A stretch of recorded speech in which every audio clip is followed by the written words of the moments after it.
parle santé dans cette édition. Il se lance dans la fabrication des couveuses néonatales interactives pour une mère prise en charge des bébés prématurés dans nos hôpitaux. Il s'appelle Serge Armel Ndjitou, notre invité. Il a accepté s'ouvrir comme un livre sur Believe in Africa. Chers téléspectateurs, bienvenue. C'est votre émission qui met en avant nos talents. Nous avons comme invité aujourd'hui, comme je l'ai précisé tout à l'heure, Monsieur Serge Armel Ndjitou. Bienvenue. Merci, bonjour. C'est un plaisir, c'est un honneur de vous avoir enfin. Plaisir partagé. C'est une émission que j'apprécie. D'accord. Parce que intéressé par l'entrepreneuriat, l'innovation, j'ai souvent regardé d'autres figures que j'apprécie passer à votre émission.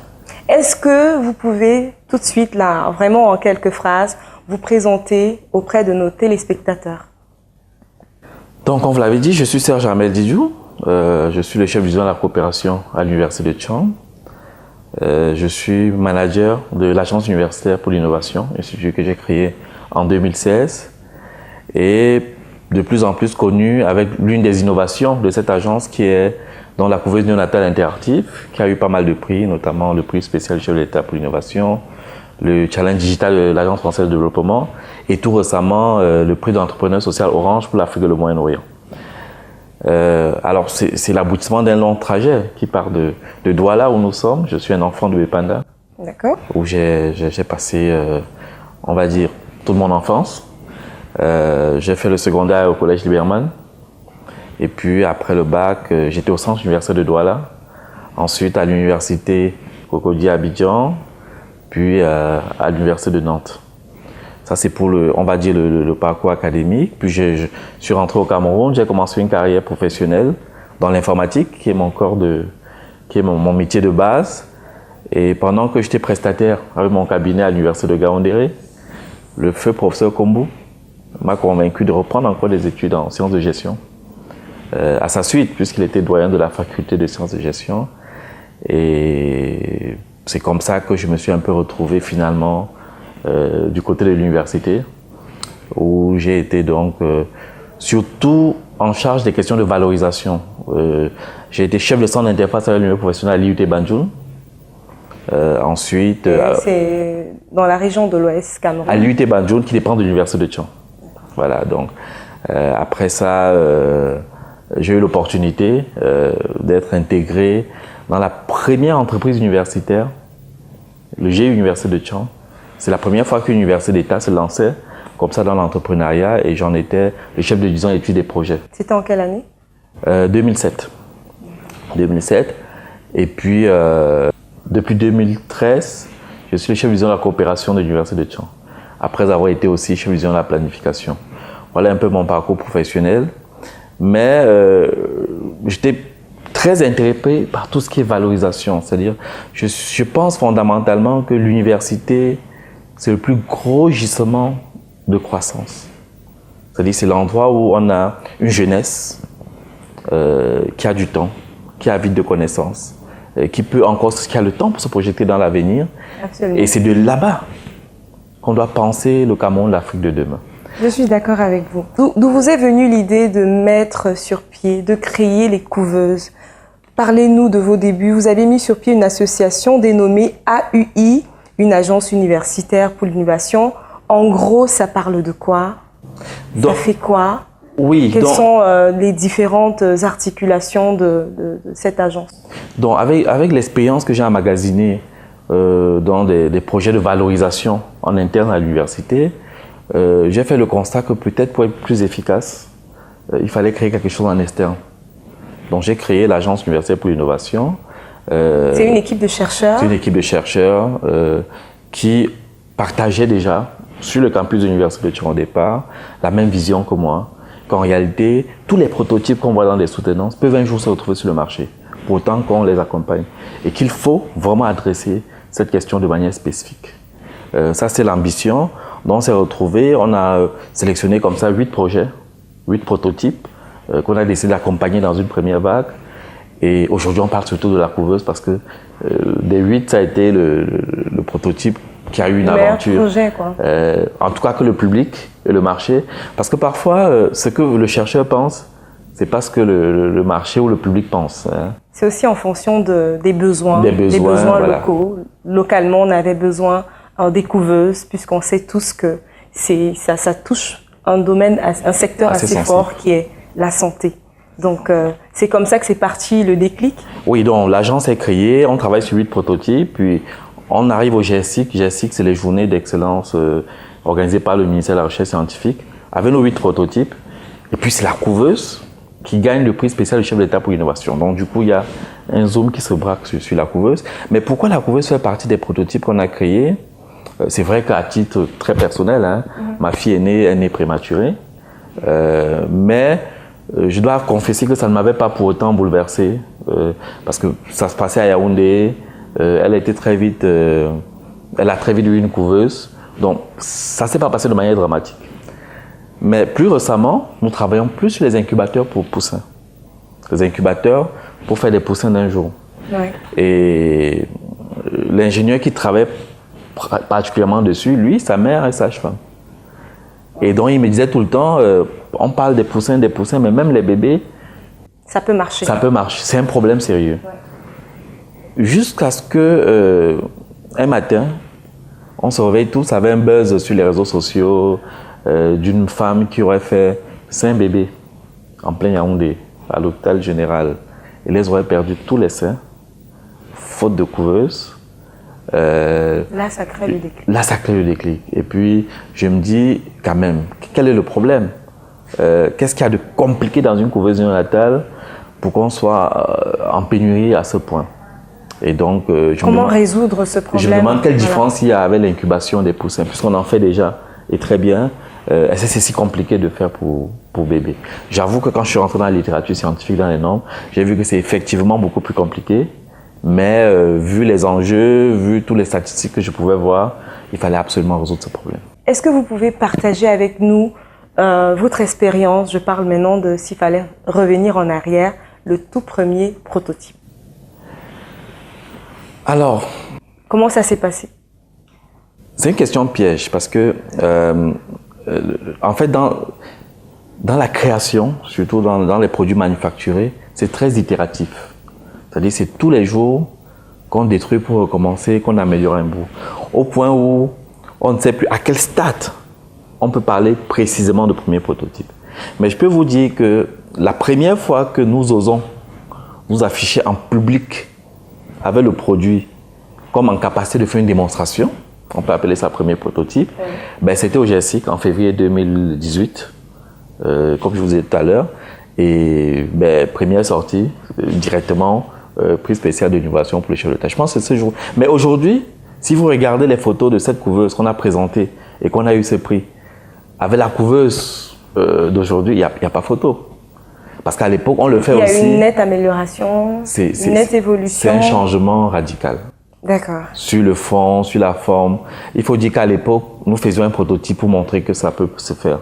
Mais quand on a eu le prix, on s'est posé des questions vraiment de fond, de normes, de matériaux, même pour le faire et tout. Et donc, on a complètement changé. On parle de couveuse néonatale interactive. Pourquoi interactive? Interactive parce que le drame... C'est quoi sa particularité? Interactive veut dire qu'il peut communiquer avec un téléphone. Dans le cas de notre couveuse, ça veut dire que notre téléphone peut être administré à partir d'un smartphone. C'est important pour nous, pour la maintenance préventive. C'est-à-dire que tout à l'heure, après l'émission, je vais regarder rapidement mon smartphone et je vais m'assurer que les couveuses en fonctionnement marchent bien. C'est-à-dire s'il y avait un problème... Là, c'est vous qui pilotez à distance. Enfin, je ne pilote pas, mais je peux voir. Feedback à distance.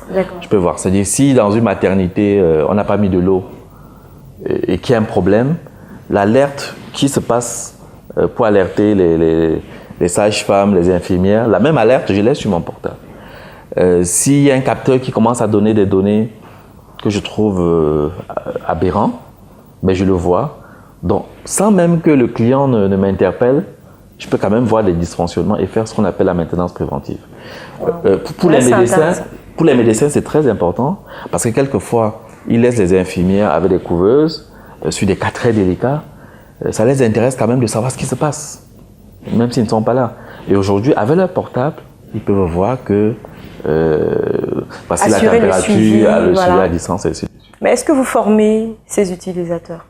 Alors c'est un grand challenge. C'est un grand challenge parce qu'évidemment, il y a ce qu'on appelle la prise en main. Comme tout appareil, quand on amène une couveuse dans un hôpital, il faut assurer la prise en main. Souvent, c'est des gens qui ont travaillé avec d'autres couveuses. Mais nous remarquons qu'il y a beaucoup de fonctionnalités, qu'on va dire basiques, de la couveuse qui semblent ne pas être toujours prises en compte dans nos milieux hospitaliers. Nous sommes entrés dans la couveuse par la norme. On n'était pas du corps médical.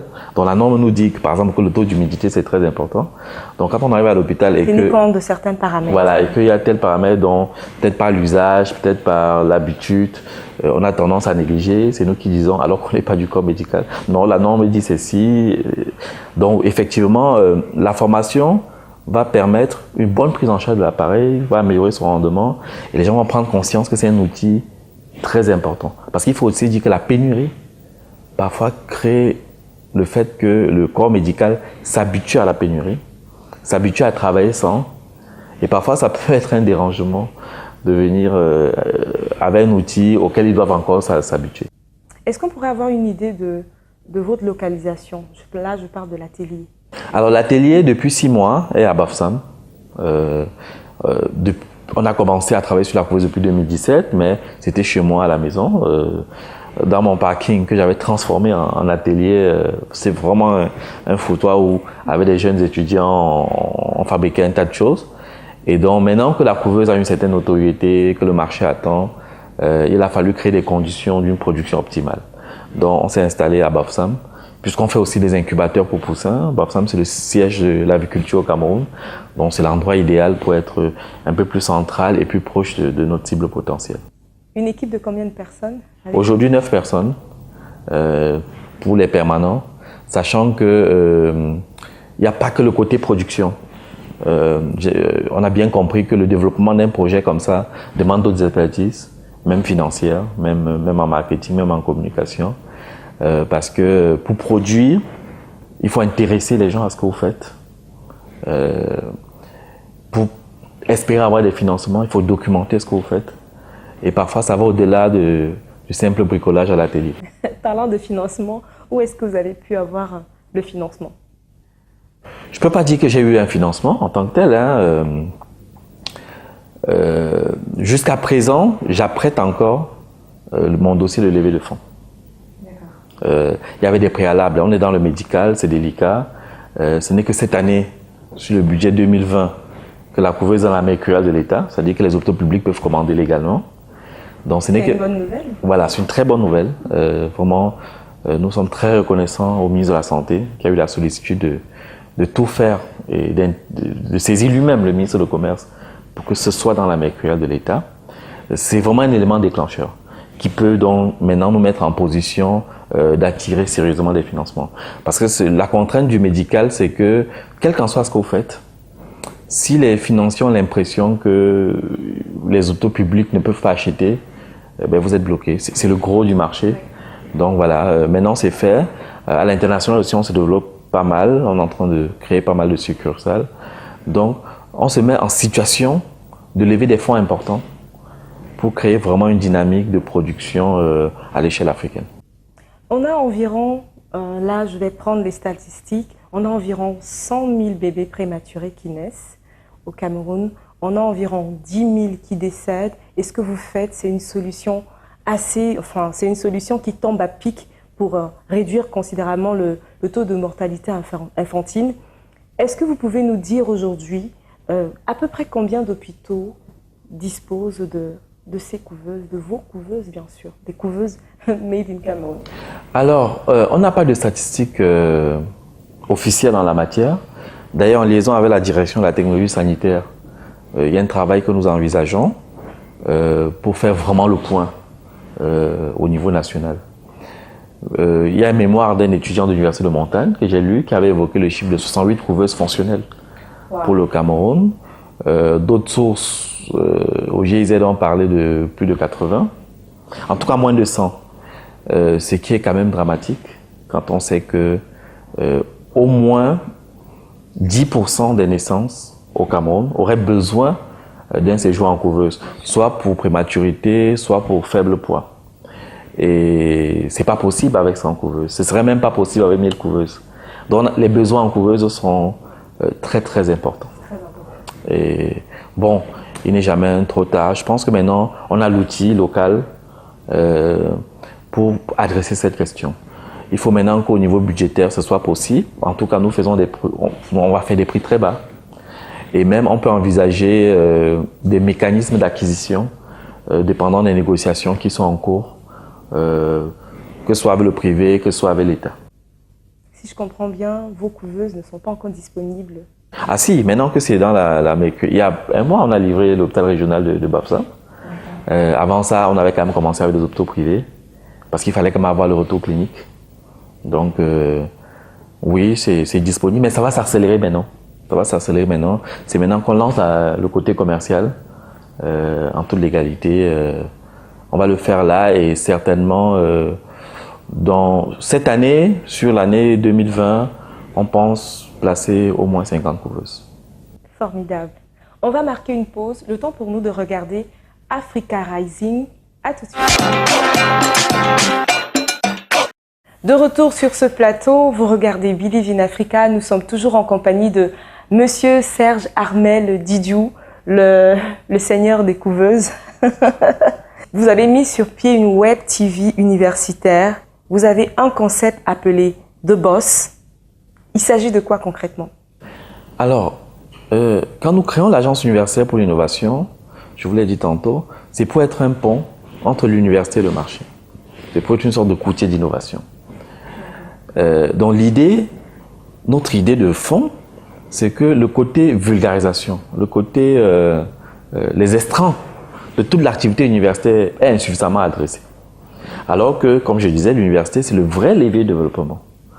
Donc, il faut fabriquer des choses concrètes à partir de ce qu'on fait à l'université, mais il faut déjà vulgariser même ce qu'on fait. Et il se passe des colloques, il se passe des séminaires, il se passe des choses très intéressantes à l'université qui sont très peu diffusées, qui sont très peu suivies. Et quand même les médias classiques s'y intéressent, c'est très rapidement un petit papier, mais ce n'est pas le côté vraiment scientifique de la chose qui permettrait aux gens de se saisir de cette connaissance. Voilà. Donc nous avons pensé nous-mêmes créer l'outil. On a créé une branche AU Média qui a donc fait une chaîne YouTube, Afrique Université TV. Et nous nous intéressons à tout ce qui se passe dans le monde université pour mettre ça en lumière. Ça peut concerner la science pure, ça peut concerner l'innovation à l'université, ça peut concerner l'entrepreneuriat. Et dans cette dynamique, parce qu'il se trouve, je ne vous l'ai pas dit tantôt, je suis le vice-président du GEN, Global Entrepreneurship Network, au Cameroun. Et l'un des produits phares du GEN au niveau mondial, c'est un événementiel dénommé Startup Weekend. Startup Weekend, c'est un concept américain qui consiste à, en 3 jours, amener des jeunes à partir de leur idée de projet à un business model. Wow. En 3 jours. Et à la fin, ils présentent dans ce business model devant un jury des investisseurs et quelqu'un gagne. C'est ça la trame de Startup Weekend. Et en ayant participé à plusieurs Startup Weekend, en ayant organisé pas mal, je me suis dit qu'effectivement, c'est quelque chose qui pouvait porter. Sauf que ça n'a pas de modèle économique chez nous. Ailleurs, les jeunes payent pour participer à Startup Weekend. Et c'est avec ça qu'on organise. Au Cameroun, nos jeunes ne sont pas en capacité de payer 10 000, même pour un week-end de formation comme ça. Donc je me suis dit, il faut en faire une émission. C'est du bénévolat. C'est du bénévolat. Je me suis dit, il faut en faire une émission pour éventuellement intéresser un annonceur. Donc The Boss, c'est une émission télé en série, comme une télé-réalité entrepreneuriale, qui dans mon imaginaire se passerait en 3 jours. Voilà, c'est-à-dire une chaîne de télévision passe le vendredi la première partie, le samedi la deuxième partie, le dimanche la dernière partie. Vraiment en temps réel, et chaque journée reprend ce qui se passe dans le Startup Weekend réellement la journée. C'est ça le concept de Boss. Mais à Afrique Université TV, il n'y a pas que de Boss. De Boss, c'est pour l'entrepreneuriat. Il y a des sujets comme Un jour, une notion, où on demande à un enseignant rapidement en 2 minutes. Tout le monde peut participer? Oui, quelqu'un qui connaît quelque chose. On est sur les campus, donc c'est sur les enseignants. D'expliquer une notion en 2 minutes. Ça nous fait des petites capsules qui alimentent dans Un jour une notion. Question pour chercheurs. Là, on demande à un chercheur de traiter un sujet de manière plus profonde. On va au fond. Flash par campus. Wow. Juste rendre compte de l'activité d'une faculté, d'un département, d'un laboratoire. Bref, Afrique Université TV voudrait être l'endroit où on a quand même accès au bouillement scientifique positif qui se passe dans les universités. Et au-delà, on a couvert le dernier concours d'agrégation CAMES à Ouagadougou, on a couvert les dernières journées scientifiques organisées par le CAMES à Ouida au Bénin. Je suis en train d'aller en RDC pour l'AUF. Donc, les événements scientifiques qui ont une portée, on voudrait que ça ait une couverture un peu plus longue, qu'on aille sur le fond, pas juste des papiers dans des télés généralistes. C'est quelque chose qui, de notre point de vue, manque, qui doit se développer. On a lancé ça comme ça, on en est encore au balbutiement. On cherche encore nous-mêmes notre modèle économique pour cette initiative, mais c'est en cohérence avec ce que nous faisons de manière générale, c'est-à-dire valoriser le savoir universitaire dans l'optique de promouvoir le développement africain. De nombreux prix reçus, entre autres le prix spécial du chef de l'État pour l'innovation au Cameroun, ça c'était en 2008. Vous avez également reçu le prix Orange Afrique et Moyen-Orient. Vous avez reçu le prix du Challenge Digital de l'AFD à Paris, ça c'était en mars 2019. Des félicitations et encouragements reçus récemment du ministre de la Santé. Qu'est-ce que ça fait concrètement de recevoir autant de prix? Déjà, le prix spécial de l'innovation du chef de l'État, c'est en 2018, oui. Pas en 2008. 2018. Oui, tout c'est récent. Ben, les prix nous poussent à penser que ça valide, on va dire, ce que nous faisons. Nous poussent à penser que les pouvoirs publics, que ceux qui nous regardent, même à l'échelle internationale, pensent que nous faisons quelque chose qui porte. Et puis pour moi, le manager, c'est très important pour mobiliser les équipes. Parce qu'il faut dire que nous travaillons, notre matière première, c'est vraiment la foi et la conviction. Vous imaginez bien qu'aujourd'hui, je n'ai pas les moyens de payer des salaires à ceux qui travaillent avec moi. Donc, il faut que tous ceux qui travaillent avec moi, pour que la flamme se maintienne, c'est un challenge fou pour un entrepreneur. Et les prix, ça véhicule un message fort. Au-delà de ce que vous pouvez leur dire tous les jours, on est sur la bonne voie, ça va aller et tout, non. Les prix, ça vient recadrer, ça crée des moments de fierté et puis ça donne beaucoup de visibilité. Un prix comme le prix Orange pour l'Afrique et le Moyen-Orient, c'est très médiatisé dans le réseau Orange. Du coup, quand j'arrive dans un pays où il y a Orange, pour installer une succursale, je peux m'appuyer sur Orange localement parce que je deviens comme une pupille d'Orange pour avoir gagné le prix Afrique-Moyen-Orient. Le prix du Challenge Digital nous a ouvert aussi pas mal de portes dans l'écosystème français. Donc, c'est des prix importants. Je pense que le prix d'innovation pour le chef de l'État au Cameroun a permis que il y a un autre regard. D'ouvrir les portes. Voilà, qu'il y a un autre regard. On a eu les félicitations du ministre de la Santé, mais aussi du ministre d'État, du ministre de l'Enseignement supérieur, du ministre des PME, du ministre de l'Industrie. Donc, les prix, c'est important quand on fait ce que nous faisons parce que ça valide ce que vous faites, ça permet de maintenir les équipes dans le sens d'y croire. Et quelque part, même pour les autres, même pour les bailleurs de fonds, on parlait de levée de fonds, je pense que ça crédibilise le projet. Donc, et puis ça vous engage. C'est-à-dire même si vous-même vous y alliez un peu hésitant, ça vous galvanise un peu. Vous pouvez plus reculer parce que vous vous dites, vous pouvez pas avoir autant de prix et puis il n'y a plus rien derrière, c'est pas possible. Donc, c'est vraiment un booster important les prix. On est presque à la fin de cette émission. S'il fallait passer un message assez fort, vers toutes les personnes qui nous regardent en ce moment, pour pouvoir aussi vous aider à développer ce projet, vous direz quoi? Alors, le projet, celui de la couveuse en particulier, à un stade où il doit vraiment essaimer. Nous allons déployer nos équipes dans les hôpitaux. J'espère que les Camerounais vont avoir confiance en la technologie camerounaise. C'est très important. On devrait apprendre à... Quand on a créé localement, accepter ce qui vient de chez nous. Il faut qu'il y ait cette fibre-là d'accepter ce qui est fait localement. Il faut savoir que quand nous proposons un produit en tant qu'Africains aux Africains, ce n'est pas un produit fermé. C'est un produit qui peut s'améliorer. Et c'est tout le challenge, c'est tout l'avantage d'avoir un produit local. C'est-à-dire que votre interlocuteur peut vous dire, votre couveuse c'est bien, mais je voudrais aussi telle chose. Et ça on peut faire. Ou bien c'est bien, mais ça ne me plaît pas. Donc on a cette flexibilité, cette plasticité qui est un atout extraordinaire. Et ce n'est que comme ça qu'on peut construire des produits africains qui s'imposent ailleurs. Et puis parce que beaucoup de gens aussi me demandent comment faire et tout ça, ce que je peux dire, qui est central, qui est un retour d'expérience important de ce que nous avons pu faire, c'est qu'il faut que les jeunes Camerounais apprennent à travailler en équipe. C'est très important. La création demande une telle palette d'expertise que ça ne peut pas être l'œuvre d'un individu dans son coin. Travailler en équipe, c'est important, ça manque beaucoup. Et puis surtout, tout faire pour avoir la validation client. Je reçois beaucoup de jeunes. Être ouverte à la critique. Être ouvert à la critique. Ouais. Ne pas hésiter à laisser utiliser, à laisser essayer ce qu'on a déjà commencé, même quand c'est imparfait. Rien ne vous enseigne comme le marché. Rien ne vous enseigne comme le terrain. Vous avez beau faire des séminaires, lire des livres et tout. Le plus important, c'est le vécu. Et il faut avoir le courage de s'y lancer. Merci infiniment pour votre passage. En vous, en général, porter le verre rouge jaune, fièrement le verre rouge jaune, ça fait chaud au cœur, ça prouve que vous aimez ce pays. Merci pour ce que vous faites. Vous contribuez énormément à la réduction du taux de mortalité infantile, du taux de mortalité néonatale, parce qu'on parle de bébés au travers de vos couveuses. Beaucoup de courage et bien des choses à vous pour la suite. Merci bien. Je vous annonce d'autres innovations. Parce que comme je vous ai dit, l'Agence Universelle pour l'innovation, c'est un creuset d'innovation. On parle beaucoup de la couveuse depuis 2 ans. Mais je vous garantis qu'on a d'autres choses sous le manche. Dans le mois qui vient, là, vous allez découvrir, par exemple, un distributeur de boissons qui va être révolutionnaire pour le monde de distribution des jus de fruits et laitiers. Est-ce qu'on peut finir quand même avec un mot de fin à l'endroit des jeunes qui nous regardent?